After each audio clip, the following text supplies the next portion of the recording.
Hello, CD Bestie. Aku AViVA. Check out CreativeDisc.com, the #1 music website in Indonesia.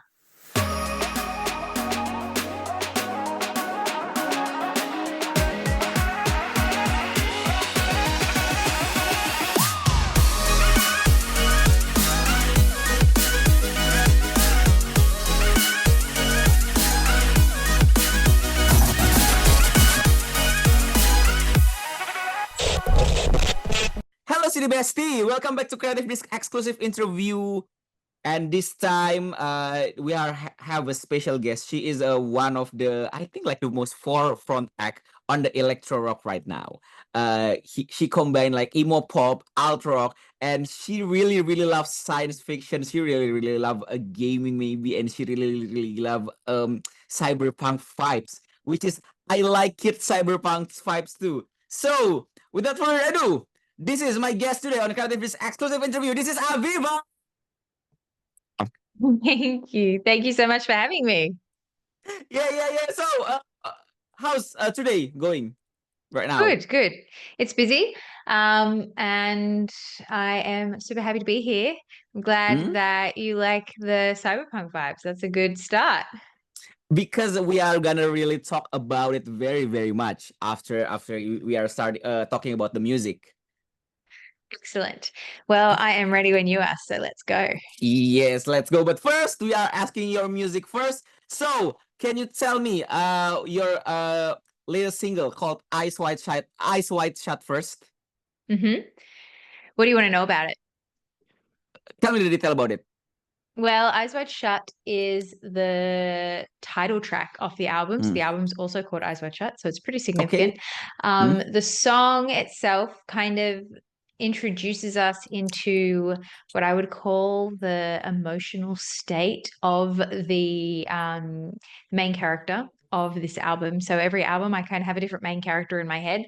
And this album, she is clearly going through something. And my songs always sort of play around with these ideas of control, loss of control, and exploring what it is to be yourself and true to yourself. And I think that's really difficult to always do, because we're always fighting against wanting to fit in and be one of the crowd. And that's, our natural inclination. And sometimes that's a good thing. And sometimes it leaves us feeling a bit empty and a bit lonely. So that's what Eyes Wide Shut's about. And, one of the main lines is, with my eyes wide shut and my hands untouched, it's this idea that, when you put yourself out there for a friend or for a romantic partner or whatever it is, you're putting yourself out there, you're bearing yourself in the most vulnerable way.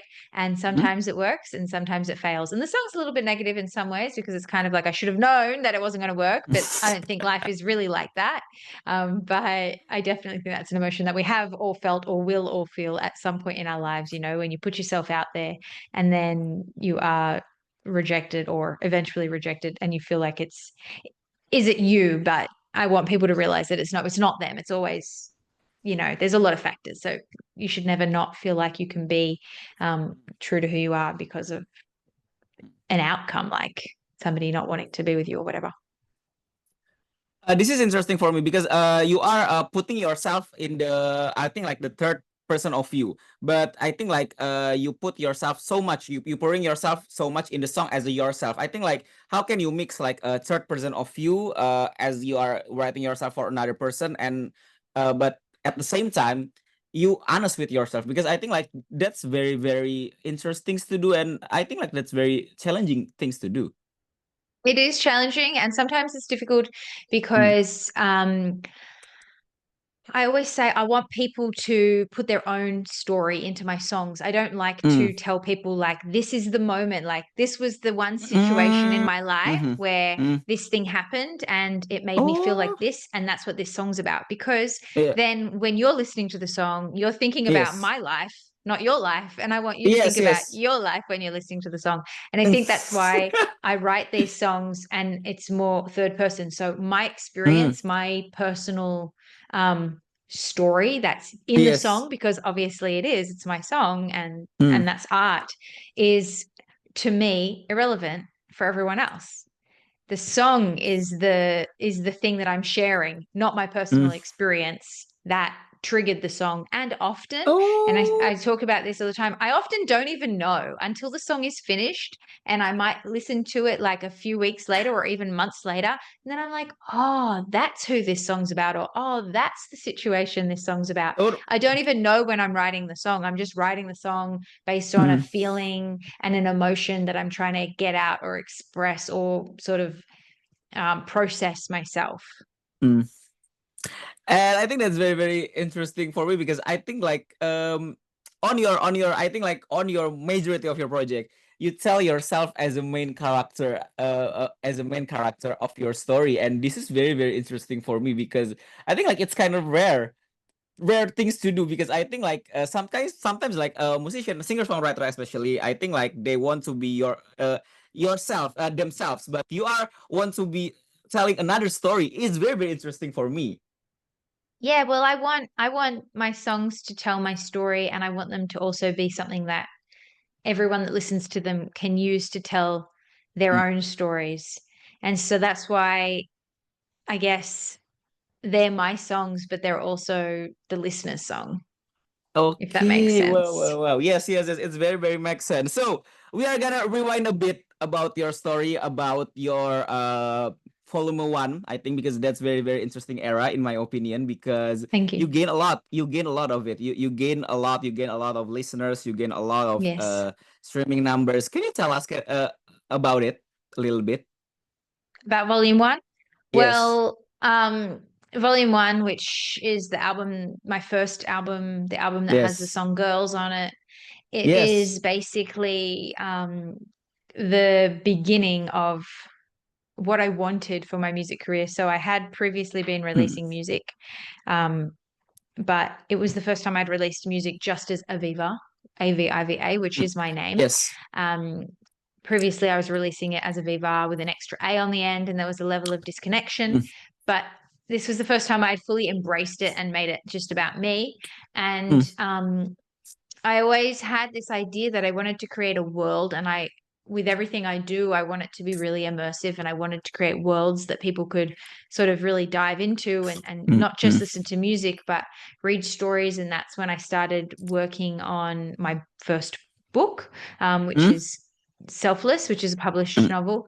And I wanted to write music that was telling my stories, but also telling the stories of these characters that I was coming up with in my head. Because I think that a Yes. powerful tool, when Mm. you go through life, and life has its ups and downs and its challenges and all those different things that we Mm. face, is being able to process those feelings and those emotions. And the best way to do that for me Mm. personally Yeah. is through Mm. making art, whether it's music or writing. And so it was just natural for me to combine the two things, my two passions, writing music and writing books.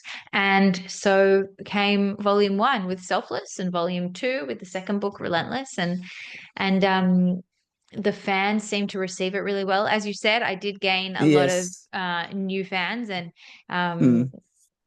that community really started back with volume one, and a lot of those original listeners are still big listeners and big fans, which is awesome to me. It's so exciting to when people are like, I've been listening since, you know, Cemetery or Blame It on the Kids or whatever early track they like, and I'm like, yeah, awesome, I'm glad you're still here.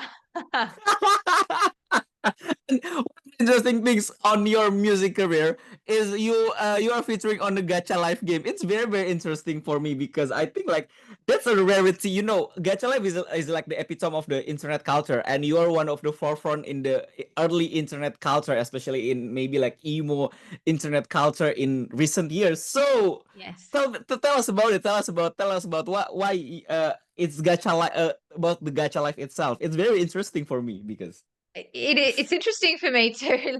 I mean, I honestly, I it's just something that I didn't go out of my way to find. I think I Yeah. fell into it. I stumbled into it. Uh, The kids that were playing the game liked uh, the music sort of mapped to the songs, and then the yes. people that did Gacha reached out, and we did those collabs for, the Oh wow. characters. And so Yes, there's an actual yes. Gacha official AViVA Gacha character. which Yes. is really awesome. I still don't fully understand it, if I'm honest. But Yes. I mean, they used to call me Mother Gotcha because I literally was like the first artist that was brought into Oh, this wow. and actively engaged with it and actively engaged with these kids. And some of the kids that were, 12 when they started playing Gacha are now 18, and it's Yes, yes, crazy yes. because I've just been there releasing my music, living my life, and Mm. soundtracking the adolescent years of these people, which is really cool. So Wow. I don't fully understand Gacha. I know it's not like it used to be, but it's still there. I think that Yes.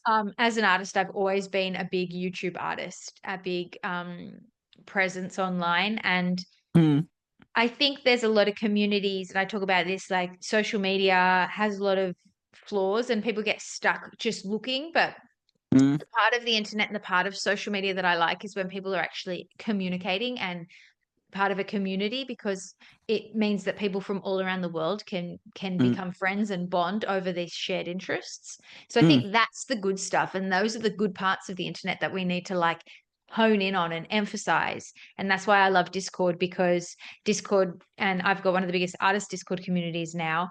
Discord is Woo! my biggest, not my biggest platform in terms of followers, but my biggest platform in Yes. terms of active engagement. And I have a Yes, yes, highly yes. active Discord server. I like to go in there. I like to see what's Mm. happening. I've got a huge admin team that are awesome. They make sure everything stays good. Oh, Anyone wow. can join, no one has to pay to be in Discord. They just join. I know some people have like paid tiers where you have to actually pay to be in the Yes, Discord. I yes, want yes, everyone in the yes. Discord. I want everyone communicating. I've got all different fans from around the world, different ages, different interests, and the one thing that unites them is their shared passion for my music, Ooh. which is awesome.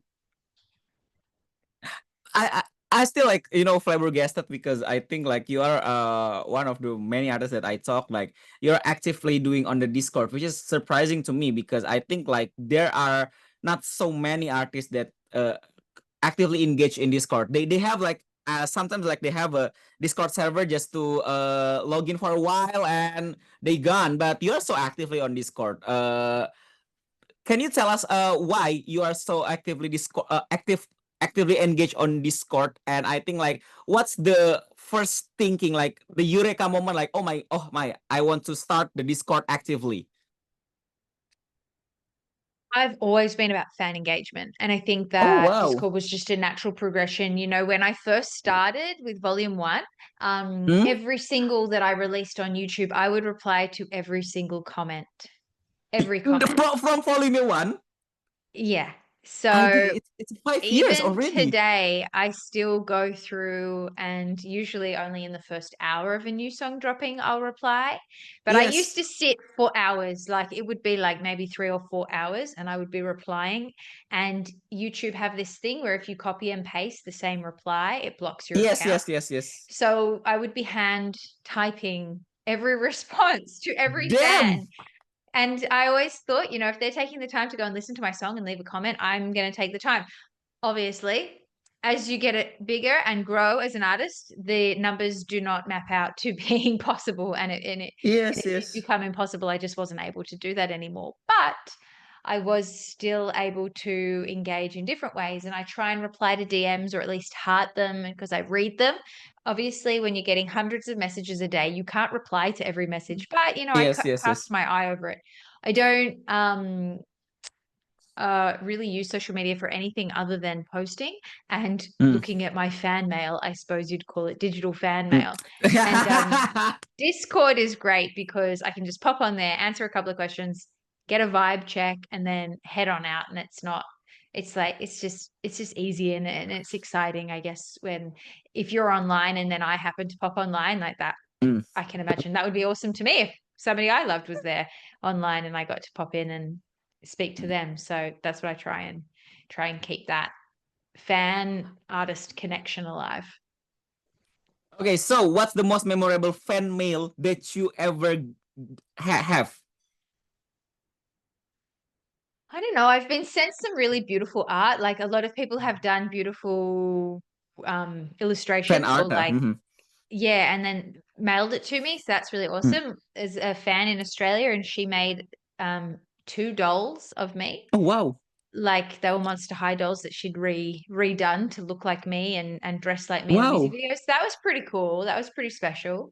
Um, Another fan in Holland sent me this like big box filled with all these different Holland souvenirs and magnets for the Really? fridge and everything. Yeah, it was really cool. I Wow. just these are the top ones. I think there's a French artist who sent me beautiful artwork, the Uh, dolls from Australia, and then the fridge magnets from Holland. They're the three yes. that stand out. And I don't know whether it was because they felt really genuine because people send you random stuff like mugs and everything and it's really cool and I try and Yes. use them and I Uh, remember the people and I get a lot of digital emails and messages and mm, people sending digital art and it's hard to keep track, but there are certain I do remember, especially it's much mm, more difficult now because there's hundreds of thousands of people, but before when there was only thousands of people, mhm. I really remembered the fans and I remember a lot of their names, and I think that it's nice when I see them pop up and I know that they're still, even though they're older now and they're not like they don't have all the time to be online all the time, they're still a fan and I'm like still here, that's great. Wow, wow, wow, wow, wow, wow, wow. Okay, we are moving on the next topic. We are moving on your writing mode, writing career, because this is very, very interesting for me. Because you are writing a novel and you are writing a novel, selfless and relentless. You are so far writing two books. So how's the difference between writing a song and writing a novel? Because writing a song, I think like it's only have a 3 or 4 minutes duration, and with the novel it's like can be like up to like 300 pages. Like how's the difference? Well, it's a big difference. Both Mm, Selfless and Relentless, which are published, and anyone can find them, they're on my website. mm, Um, they are like over 80,000 words. So I'm pretty sure Selfless is like over 100,000 words and Relentless eh. is maybe like 95 or 97,000 Wow. words. They are long works and Mm, you finish it and then you have to edit it and you edit it and you edit it and you edit it mm, and it takes mm, hours. It's like days and days of this editing mm, of this book. So mm, it's a very slow process. Whereas with a mm, song, I know within half an hour if I'm going to finish the song. And if I haven't finished the top line, which is the melody mm. and the lyrics, in an hour and a Yes. half, I don't even work on it. It's gone. I'll just be on to the Mm, next one. uh, So that is a massive difference. I mean, when I lay vocals down, the longest it'll take is 2 hours, which is pretty rare for me now. mm. So I Ooh. would say that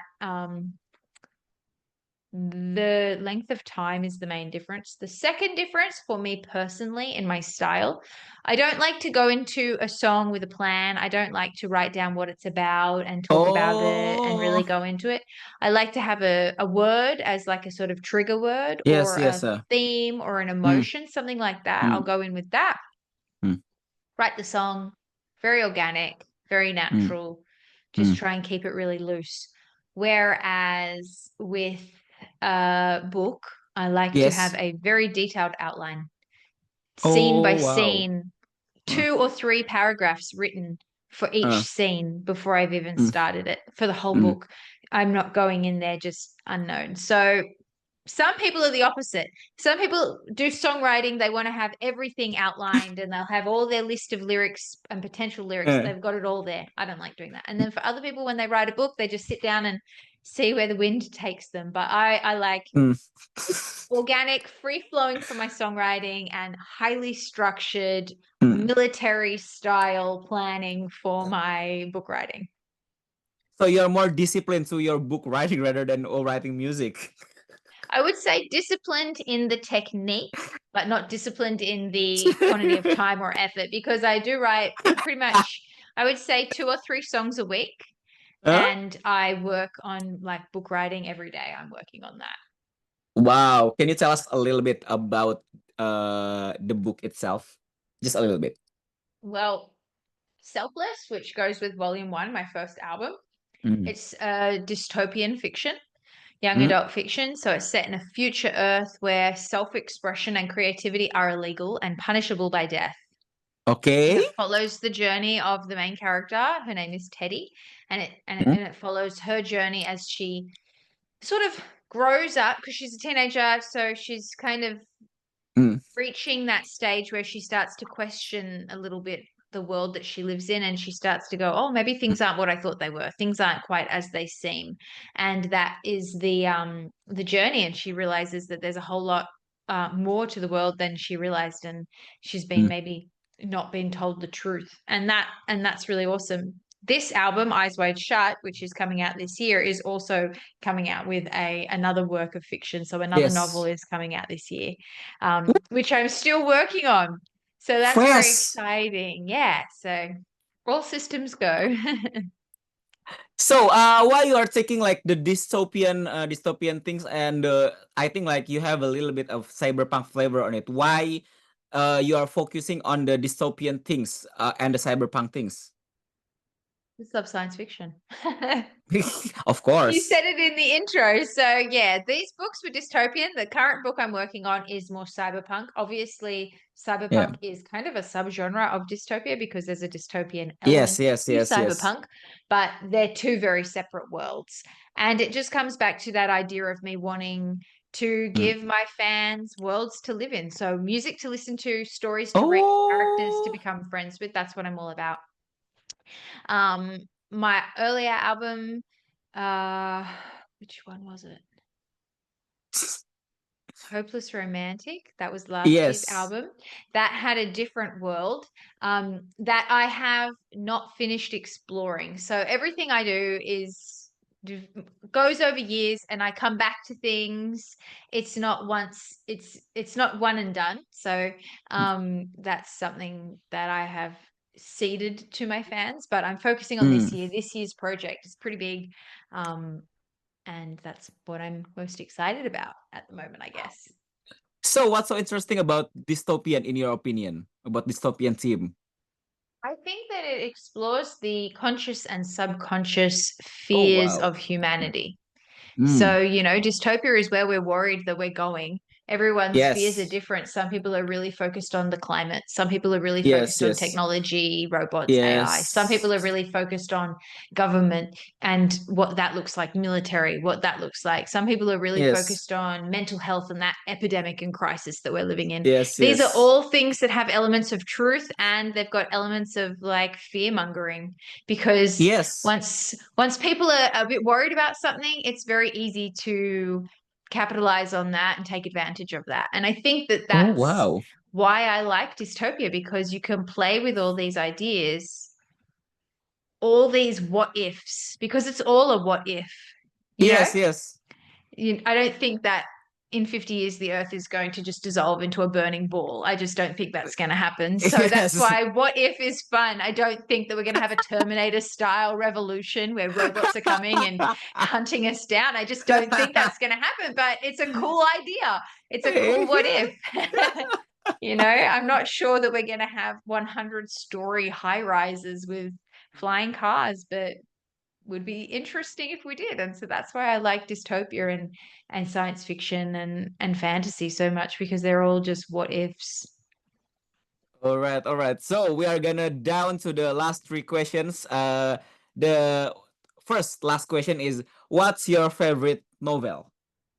My favorite novel of all time is Yes, Howl's of all Moving time. Castle by Diana Wynne Jones. Why? Why? Why? Why? Well, I'm sorry, not Diana Wynne Jones, Ursula Le Mm. Guin. My Uh, apologies, Ursula Le Guin. Oh no, okay. it's not. It's Diana Wynne Jones. It is It's Diana Wynne Genuine Jones. Jones. It's Genuine Yeah. Jones. So Howl's Moving Castle, which is what the Studio Ghibli movie is based off, Yes. is Yes. a beautiful work of fiction. Hmm? She has a beautiful social commentary. She Hmm? references accurately, Hmm? sort of like British. I use not talking about England, Yes. but predominantly Welsh. She uses Yeah. Welsh, Welsh Russia. history, and Hmm. it's a really good story, and it's appropriate for all ages. You can read it Hmm. to a child and they'll enjoy it, and an adult will enjoy it because it's just so well written. and I Yes. have read it a lot of times, and I've always loved it. It's also in the top 3 favorite movies of all time. House of Mm, Castle, the movie, mm. and the music to that movie is some of my favorite music of all time. So it just seemed Yes. fitting that the book would be. I just love it. I love portal fiction, Huh? and it's a Oh, really under appreciated genre. I've written a novel that is portal fiction, a fantasy novel. It hasn't been released. I'm just yes. sitting on it for now. But I love the idea of living in our world, and Mm. then the idea that there are other worlds and you could just slip into them. You know, like Narnia is like that, Yes, The yes, Lion, the yes, Witch, and yes. the And Wardrobe, things like another that. world, huh? Mm. Yeah. So that ever since I was little has always intrigued me. I've always loved that. Oh, wow. So, anything like about your favorite science fiction novel? Um, well, I just finished reading Solaris Oh, by wow. Stanislaw Lem, which Mm, is sort of literary science fiction. It's a really difficult read, mm. but it was really a beautiful read. I guess Oh, wow. I enjoy reading anything. I Oh. prefer watching science fiction and reading Mm, fantasy, mm. but my favorite science fiction book of all time.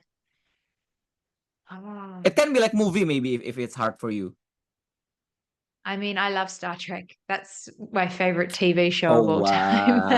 Star Trek wow. Next Generation is probably my favorite one. So I'm a real science fiction geek.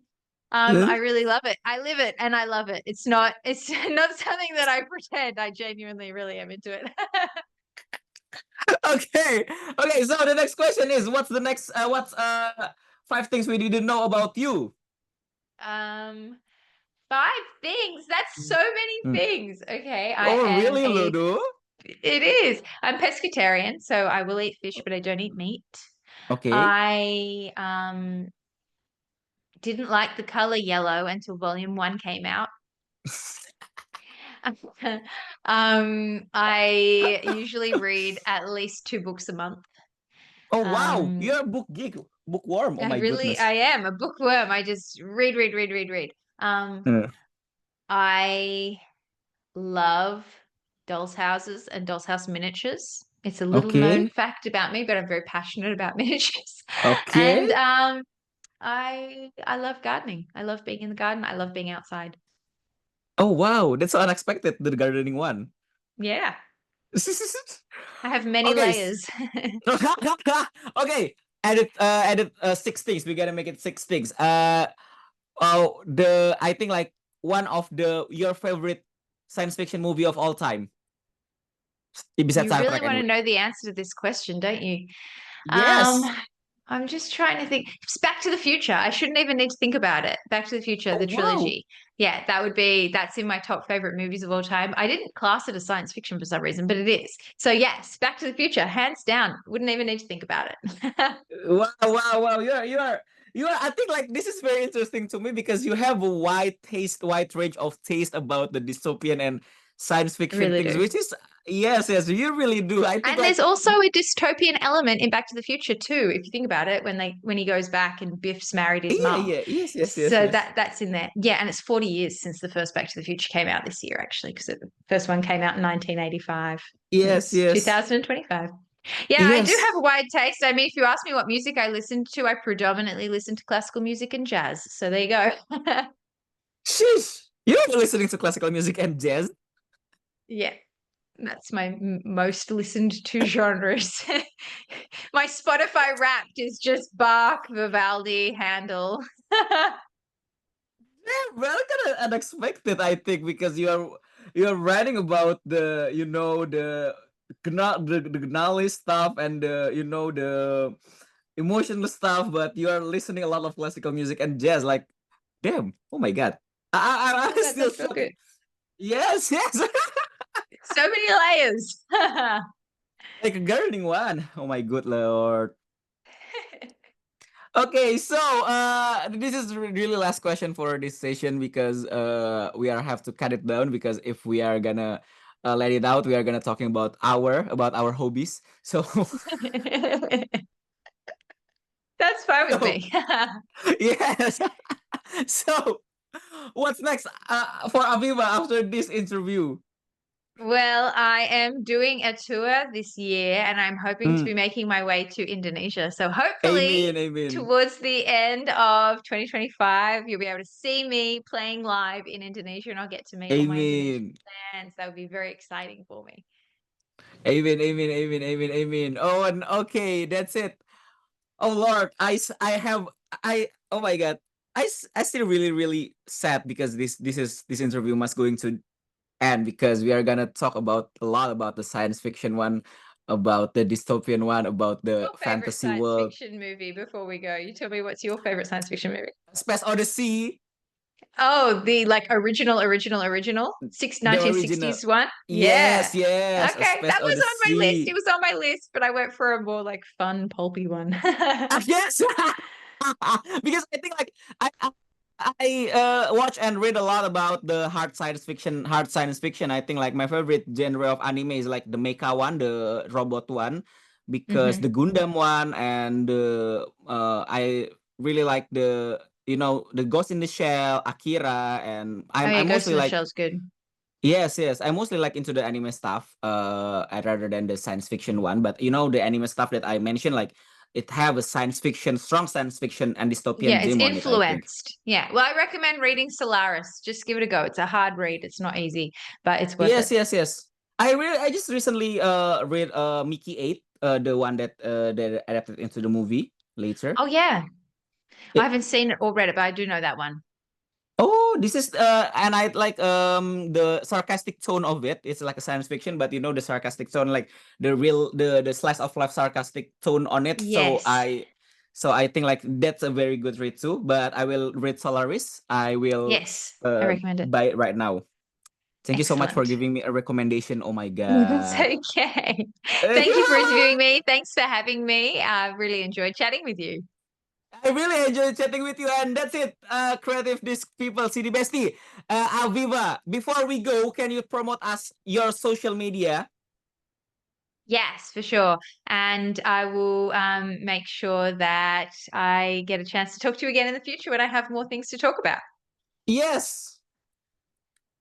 So, can you tell us about your social media account, Instagram account, Oh, my or Instagram TikTok account. account? So Yes, Instagram and TikTok, anything. this is Aviva, is where you will find me. This is Aviva at Instagram. This is Aviva on YouTube. This is Aviva on TikTok. I have also got my own website.